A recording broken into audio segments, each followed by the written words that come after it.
Tattooing is something that has been around for centuries, but has not always been completely accepted or appreciated. However, if you speak to someone with tattoos, most of the time you'll hear about how much they love them and how significant they are. There is a variety of reasons that people get these body modifications, but almost always, whenever they have something put onto their skin, it has a significant meaning to it. Tattooing allows for people to express themselves and feel as though they're more of an individual. There are many negative associations with body modifications, yet we still see many people expressing themselves in this way. The significance of tattoos changes around the world. In some cultures, there is a deep connection with tattooing and the processes that are performed. Some places in the world, there is an extremely negative mindset associated with body modifications. Seeing and learning about the different meanings connected to tattooing is very important when establishing opinions and learning about the growth of this trend. Tattooing is a long-honored tradition, dating back as far as the Stone Ages, where it can be seen that tattoos were put around acupuncture points. Tattooing at that period in time was not the same that we see it today. The tattoos seen from this period were small abrasions in the skin that soot was rubbed into. There is a dark past of tattooing as well, as it was commonly used as a way to mark slaves and criminals to be able to tell if someone had escaped. The tattooing was an extremely demoralizing factor of slavery. It made the slaves feel even more as if they were just property, and they were only seen as the number symbol they were labeled with. Moving forward to the 1800s, when many British Navy sailors were introduced to the concept of tattooing from the Polynesians tattooed by a rhythmic tapping on the skin. The sailors would be bored and exhausted on long boat rides and began practicing this style of tattooing. This practice spread to the American sailors as well. American soldiers also began to bring the Japanese style of tattooing to America, and these styles included bold colors such as red, yellow, and blue, along with a dark clean outline around a bolder image. Because of tattooing slowly moving to America, it began to be fairly accepted, and up until the 1920s, it was seen as fashionable and part of a trend. Unfortunately, in 1920, the Great Depression began, and thus was a time of great sorrow and terrible financial situations. People with tattoos began to be perceived as lazy and not wanting to work, along with a rise in gang members, along with motorcyclists, beginning to brand themselves with tattoos and performing heinous acts. This really took the imaging of tattoos down a couple levels. For many different cultures, tattooing means different things, especially at different times throughout history. As it continued to spread, there began to be more negative connections with body modifications and their affiliation with gangs and bikers in America. Moving into the history of the tattooing process itself through the years, way before what is known as modern tattooing, the process was simply cutting the skin and rubbing a black soot into the abrasions, allowing the scab to heal over and permanently marking the skin. Following the timeline, the Polynesians would use a sort of comb. This was typically made of something such as teeth attached to a wooden handle that would be tapped into the skin in a ceremony that would only be performed by a priest. This is also somewhat along the lines of a stick and poke tattoo that is simply taking a needle and repetitively piercing the skin. This method is still used sometimes to this day. In past periods, the ink used for tattoos was often just soot mixed with oils or breast milk. The first time that an electric tattoo gun was formed was from the mind of Thomas Edison. Obviously, in Edison's time in newly colonized America, the initial purpose of this gun was not meant for tattooing. It was actually intended to be an engraving machine that was later developed into what was known as the first tattoo gun in the 1890s. The basic tattoo gun design was later developed into a coil gun that would almost work in a piston manner, allowing ink to flow through it. Diving into the modern work of tattooing, we look through the eyes of the successful tattoo artist Dylan Daughtry. Dylan is currently working out of Biographic Tattoos. Although he is currently at a shop, he has also worked under his own name without a company to back him up. He gained a lot of clientele through his sheer talent without having a pre-established company behind him or helping him to gain clientele. Although working out of your home and having complete control over your hours and who you work with may seem very appealing to most, Dylan expressed that he much prefers working out of a shop. For a tattoo artist, the security of working in a shop can bring a lot of benefits. Clients tend to feel more comfortable getting tattooed in a designated shop that has credibility and is ensured to be clean and professional. When working in a shop, he has found that the prices he sets are not up for negotiation as much because the rates are predetermined by the shop owners.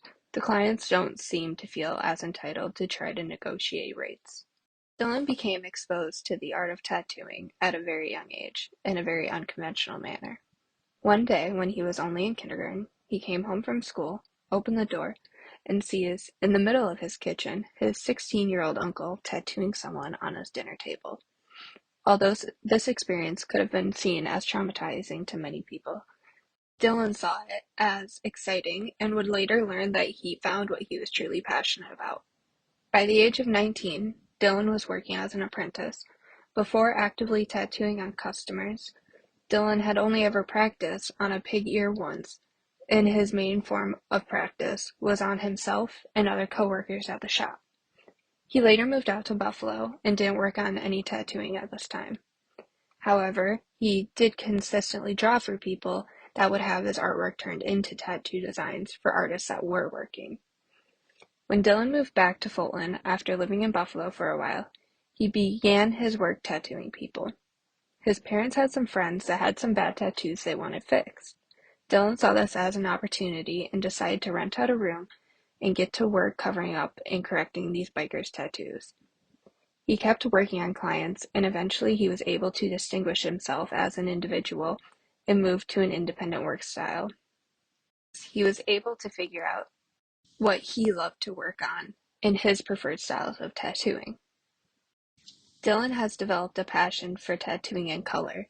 He loves to do roses and skulls with personal touches to them. He has continued to work his way through all of the options that are in the market and has found his own personal products that work the best for him. He loves to use his wireless rotary pen as his tattoo gun. He believes that it's the best piece of equipment he has ever worked with, and has a real eye for different tattoo inks. He states that tattoo inks are like liquor, how you have your top shelves like the Starbright, Eternal, and Infusion inks, and then there's your bottom shelves, and I won't use those. Dylan says that there are many issues that come along with tattooing.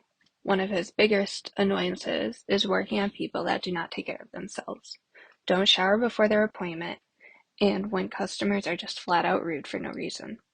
The fact that a lot of the work he does is one-on-one, and many times the work is very personal and permanent, it is not always the most calming environment, and people can get angered very quickly. All of these aspects make it so people are not always the nicest when they are getting tattooed. Looking to the future, Dylan has dreams of opening his own tattoo shop. Being able to have his own place is something that he has always wanted to do in order to define his career as an artist. To work towards this, he is always pushing himself to try new styles and harder techniques to build his credibility and expand his client base. He is always working on his art, and he has really found something that he is very passionate and very good at. This is not always the easiest industry to work in because of how dramatically tattoos can impact people's lives for the better or worse, and he truly has the passion for tattooing and developing that meaning for every one of his clients. As Dylan wakes up in 2040, he looks at his iPad and sees that he has 18 tattoos scheduled for the day. He rolls out of bed around 8 a.m. and heads to the shop. When he arrives to the tattoo shop, he walks over to his computer and looks at the artwork he will be tattooing for the day. All the images are on the screen, already outlined from his software.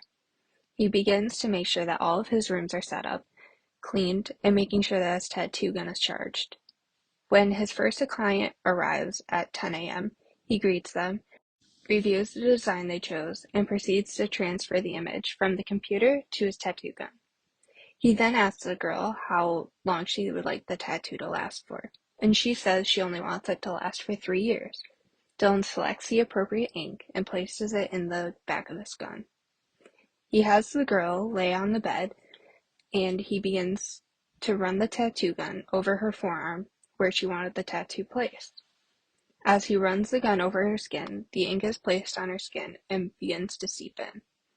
The 6-inch by 3-inch tattoo is completed within 6 minutes, and she is moved to sit her arm under a light to help the ink set completely. Dylan goes to greet his next customer and confirms their tattoo design with them as she sits under the light. After sitting under the light for 10 minutes, her tattoo is complete. Dylan cashes her out and moves to start the process over again with his next client. He really enjoys that this process is so much easier and quicker now. Clients don't seem to be as irritated because it is far less painful than when he began tattooing, and the prices are much lower now that the process isn't so long. This new technology would be revolutionary and could potentially completely change the stigma associated with tattoos and the kinds of people that get tattoos, because it is no longer something that is always permanent on the body. It wouldn't always be perceived as something that is as edgy as it currently is seen, because people wouldn't see it as such a painful and dark process. Having this shift would also lead to a lot less health issues that have previously arose from tattoos, such as infections or blood diseases, because there would no longer be skin puncturing. This new technology could be the change tattooing needs. As this technology continues to evolve, we'll keep seeing shifts in mentality along with procedures. Tattooing isn't something that will go away. It is constantly growing and evolving. Tattoos are something that many people say once you get one, you don't want to stop. In these terms, tattoos act almost as our phones do by demanding our attention.